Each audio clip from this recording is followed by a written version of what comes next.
We're gonna go ahead and do oral care.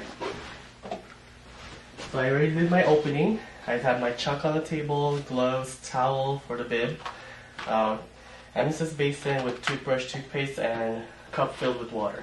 Okay? I'm gonna go ahead and put on my gloves.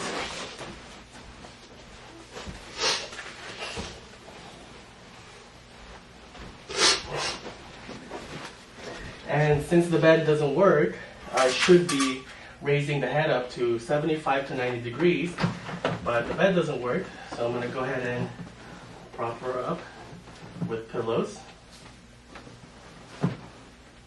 Okay. Go ahead and place the bib on her. Okay. So go ahead and moisten the toothbrush with water. Put toothpaste on it. I'm going to go ahead and brush it. Alright, so we brush all the surfaces of the teeth and the tongue. Okay. I'm going to go ahead and put the toothbrush down, bristles up. We're going to go ahead and ask her to rinse.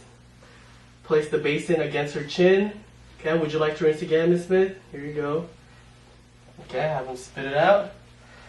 Alright, go ahead and wipe their mouth. You can throw this in the dirty designated area. Okay, you can take all this, take it to the sink, rinse the toothbrush, rinse the basin, and then dry it. Place everything in the dirty designated area. Remove this chuck. Remove your gloves. Throw it in the trash. You can go ahead and lower the patient back down to a flat position. Okay, and this is where you would do your closing procedure.